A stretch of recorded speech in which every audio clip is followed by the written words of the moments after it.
हाँ तो प्यारे बच्चे लोग, कैसे हैं आप लोग? उम्मीद करता हूँ आप लोग अच्छे होंगे। और जो है, जैसा कि हमने बताया था अपने लास्ट वीडियो में कि हम थर्मोडायनेमिक्स का एक मेन टॉपिक बचा रह गया था और वो है कार्नोट चक्र। तो उसके बारे में आज हम लोग अध्ययन करेंगे, समझेंगे कार्नोट चक्र है क्या और ये किस प्रकार से कार्य करता है। जैसा कि आप लोग चित्र में देख रहे हैं, एक ग्राफ बना हुआ और ये कुछ ब्लॉक डायग्राम बने हुए हैं। तो कार्नोट चक्र बेसिकली इंजन को डिजाइन करने का एक सिंपल सिद्धांत है। साडी कार्नोट ने आई थिंक 1824 में इसको डिजाइन करके बताया हुआ था कि अगर हम ऐसा कार्य कर लेंगे, इस तरह से हम डिवाइस बना सकते हैं कोई, तो वो इंजन की तरह से काम करना शुरू कर देगा।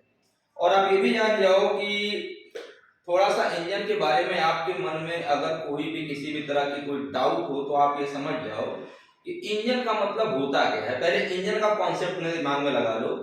जब आप वो समझ जाओगे कॉन्सेप्ट, तो अपने आप ये साइकिल समझने में कोई दिक्कत ही नहीं। बेसिकली इंजन का मतलब ये होता है कि वो किसी चीज को घुमा दे। किसी चीज का तात्पर्य पहिए से है। अब वो पहिया आप जहां पर भी यूज कर रहे हो, अगर पहिए को घुमाने के लिए हमने थर्मोडायनेमिक्स का कॉन्सेप्ट ले लिया है, तो वही हमारा इंजन है। तो देखिए, पहले हम इसके ब्लॉक डायग्राम को समझेंगे, फिर ग्राफ में आएंगे, फिर हम इसकी मैथमेटिक्स और थ्योरी को समझेंगे।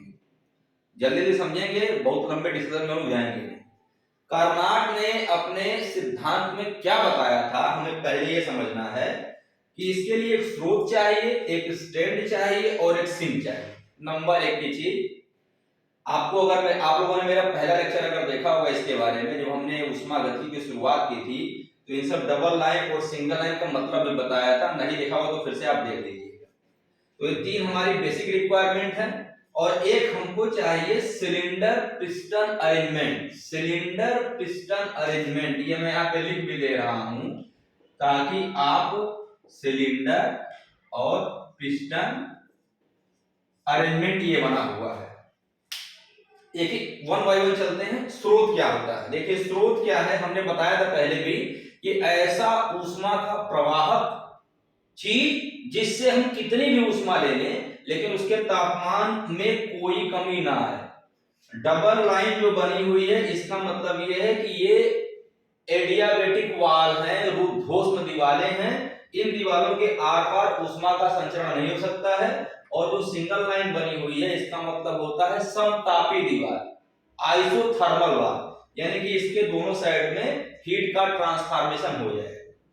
स्टैंड की देखिए, दोनों चारों दीवारें एडियाबेटिक है, यानी कि ऊष्मा का स्थानांतरण नहीं होगा। फिर सिंक क्या होता है? ऐसा ऐसा स्रोत आप कह लो कि जिसमें कितनी भी ऊष्मा दी जाए, लेकिन उसका तापमान नहीं बढ़ने वाला है। तो सिंक में भी क्या है कि तीन दीवारें हमारी एडियाबेटिक हैं और ऊपर की दीवार आइसोथर्मल है, यानी कि तीन दीवारें जो है रुद्धोष्म है, ऊष्मा का स्थानांतरण नहीं होगा, और एक दीवार से ऊष्मा का स्थानांतरण हो जाएगा। तो ये जो मेन हमारा हीट प्रोवाइड करने और एक्स्ट्रा हीट को निकालने का अरेंजमेंट हो गया। अब हमको हीट प्रोवाइड कहां पे करना है? किसी गैस में, किसी निकाय में। निकाय का मतलब यह सिंपल गैसीय सिस्टम से है। तो हमारे पास एक कार्यकारी गैस है, जिसका हम मान देते हैं कि इनिशियल दाब और आयतन P1 और V1 है। ए बिंदु है, ये ए बिंदु पे हमारा आरंभिक अवस्था में गैस रखा हुआ है, दाब P1 आयतन V1। और ये जो कार्यकारी गैस है, एक सिलेंडर पिस्टन अरेंजमेंट के अंदर रखा गया है।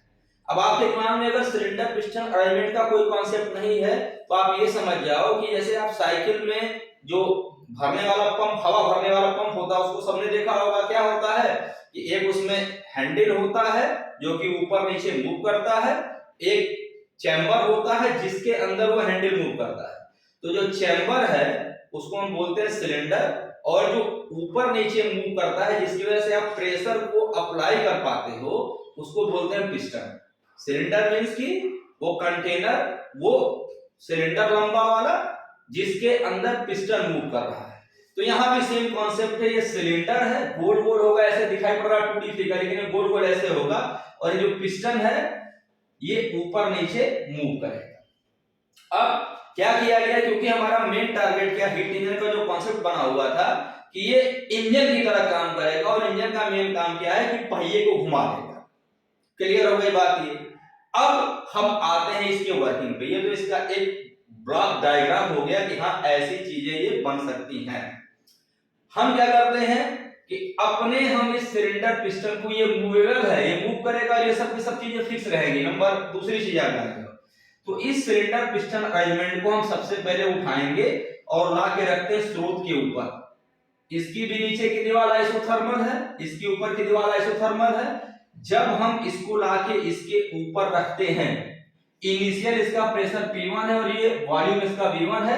एक यहाँ पर पीवी डायग्राम बनाया गया है, यानी कि दाब आयतन का एक वक्र बनाया जा रहा है, क्योंकि इसी से हमको पूरी बात समझ में आने वाली है। तो यहाँ पर जो रखा गया गैस उसका प्रेशर P1 वॉल्यूम V1 है। हम यहाँ से इसको उठाते हैं और रखते हैं स्रोत के ऊपर। हम जैसे ही स्रोत के ऊपर रखेंगे, जैसे ही दोनों दीवारें कांटेक्ट में आएंगी आइसोथर्मल वाली, तो स्रोत से ऊष्मा निकलना शुरू होगा और वो कार्यकारी गैस में जाने लगेगा। स्रोत से अगर हमने मान लिया कि इस गैस ने Q1 अमाउंट का हीट अपने अंदर लिया, तो अब क्या होगा, हीट लेने के बाद में जब हीट लेगा ये, तो हीट लेते ही प्रसार गैस में होना शुरू होगा। गैस में प्रसार होने का मतलब ये है कि उसका आयतन बढ़ना शुरू होगा। तो अब ये हमारा जो ग्राफ बना हुआ है, ये यहां से प्रसार होते हुए हम पहुंचेंगे बिंदु बी पर। ए से बी तक जाने में सिस्टम ने Q1 अमाउंट का हीट ले लिया। सिस्टम में गैस ने Q1 अमाउंट का हीट एब्जॉर्ब कर लिया। बी बिंदु पर पहुंच गए। बी बिंदु पर पहुंचने के बाद क्या हुआ कि थोड़ा सा प्रेशर घटा, P1 से P2 पहुंच गया। देखिए नीचे दिखा रहा प्रेशर घटा, और V2 यहाँ पे वॉल्यूम, ये आयतन की लाइन है, तो वॉल्यूम पहले यहाँ पर कम था, यहाँ पर जाते जाते वॉल्यूम क्या हो गया, ये बढ़ गया। ए से बी तक का जो प्रोसेस हुआ, ये प्रोसेस हुआ एक्सपेंशन का, और इस प्रोसेस को, इस प्रथम चक्र को हम कहते हैं समतापी प्रसार या आइसोथर्मल एक्सपेंशन। क्यों आइसोथर्मल, क्योंकि इसमें स्रोत से गैस के अंदर हीट का ट्रांसफॉर्मेशन हो रहा है। टेम्परेचर इधर से इधर की तरफ मूव कर रहा है, अमाउंट ऑफ एनर्जी मूव कर रही है, तो समतापी प्रसार। अब क्या करते हैं हम कि ये मूव करने वाला इस सिस्टम को, सिलेंडर पिस्टन को उठाते हैं, हम रख देते हैं स्टैंड के ऊपर। स्टैंड के ऊपर रखेंगे तो क्या होगा, स्टैंड की सारी दीवारें एडियाबैटिक हैं। अब इस गैस के अंदर से ना ही कोई ऊष्मा निकल सकती है जब इसको यहाँ पे लाके रख देंगे, और ना ही कोई जा पाएगा। तो जैसा कि आप लोगों ने ऊष्मागतिकी के प्रथम नियम में पढ़ा हुआ है कि जो कुल अमाउंट का हीट दिया जाता है कार्य करने के लिए, वो पूरा कार्य में बदलता नहीं, उसका एक हिस्सा उसकी आंतरिक ऊर्जा के रूप में स्टोर होता है।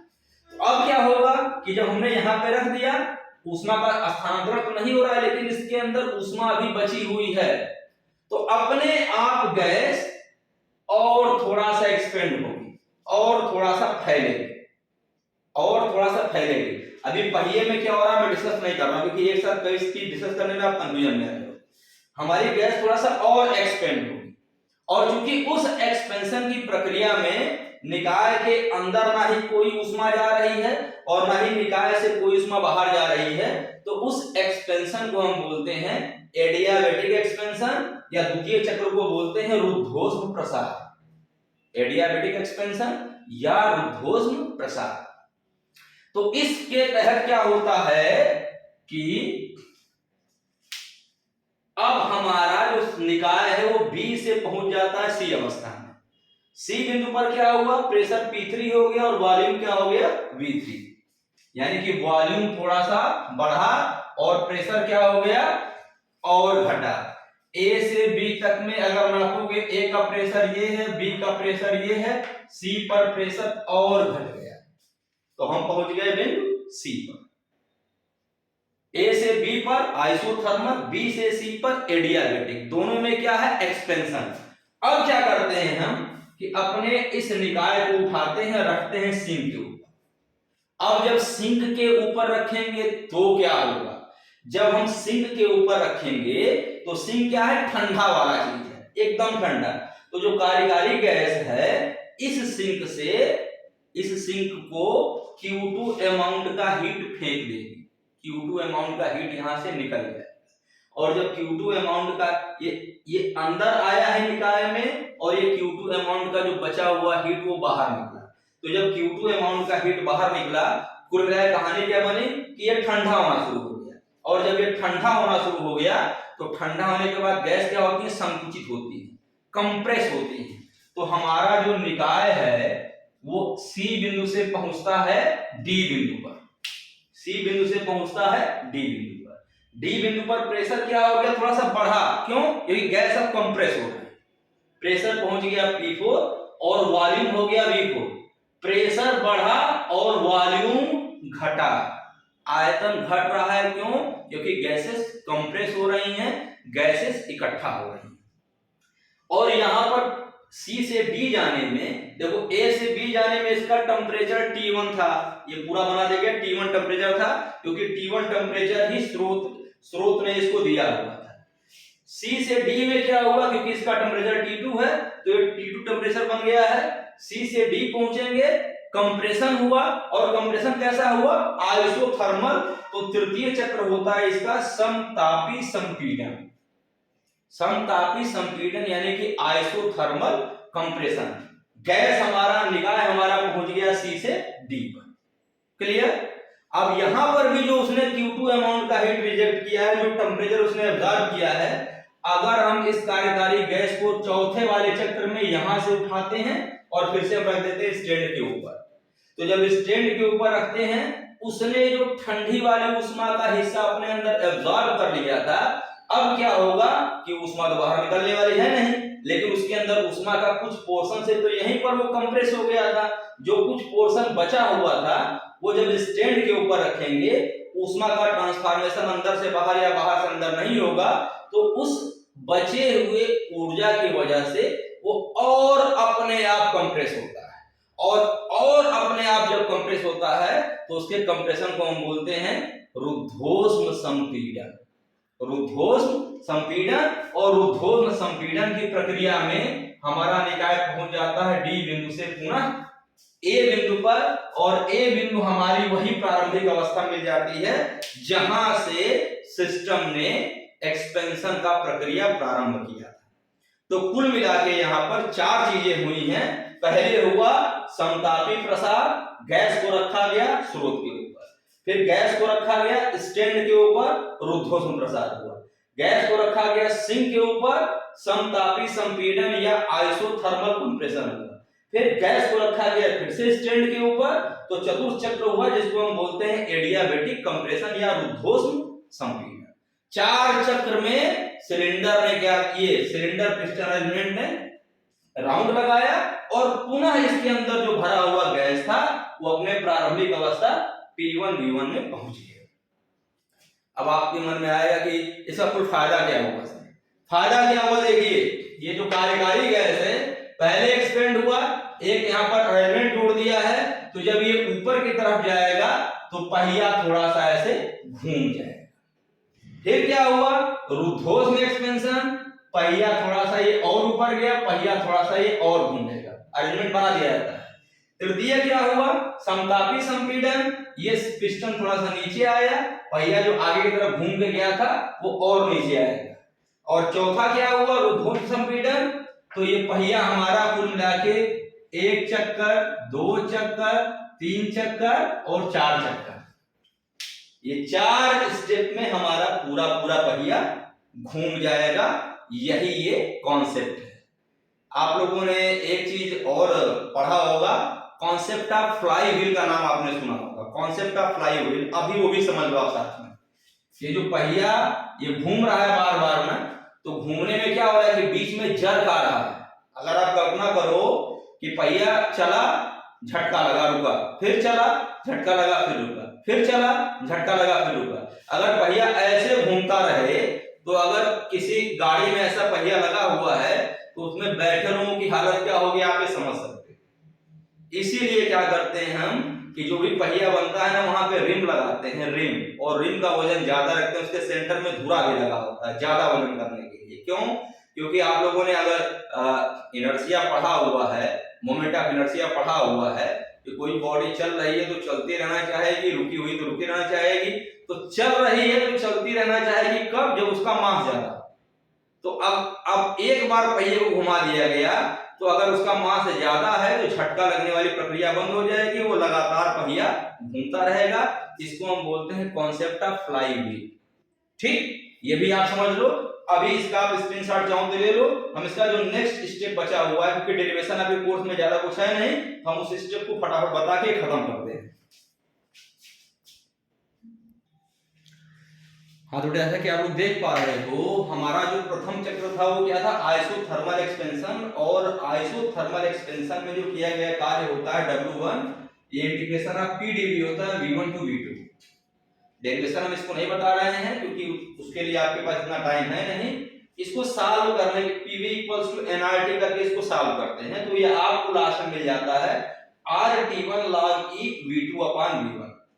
और अगर हम इसको, चूंकि हम ये जो ऐसा कॉन्सेप्ट है कि हम डायग्राम से भी किए हुए कार्य को दिखा पाते हैं, तो प्रथम चक्र में हमारा एक्सपेंशन हुआ है A से लेकर के B तक।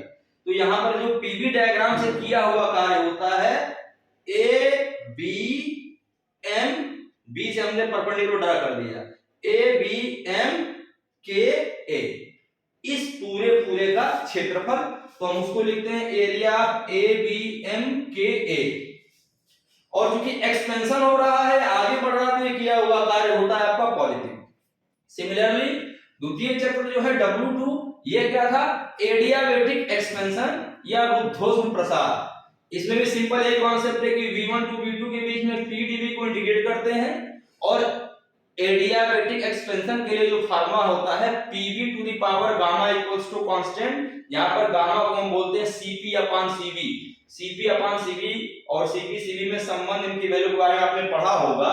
सीधे हम आते हैं, उसको जब हम सॉल्व करते हैं तो ये निकल के आता है R/1 माइनस गामा। ये गामा वही है CP/CV वाला, 1 minus gamma T2 minus T1।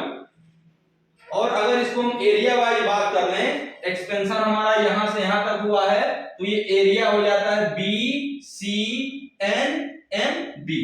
देखो ये लिखा हुआ है एरिया BCNMB। एक्सपेंशन है तो ये भी पॉजिटिव हो गया। थर्ड फेज क्या था, आइसोथर्मल कंप्रेशन। तो इसमें पुनः पहले वाली कंडीशन आती है, वर्क डन का मान होता है RT2 log E V3/V4। और यहां पर एक्सपेंशन कहां से कहां तक हुआ, C से लेकर D तक हुआ, तो C D L N C, area C D L N C। चूंकि कंप्रेशन हो रहा है तो कार्य हो गया नेगेटिव।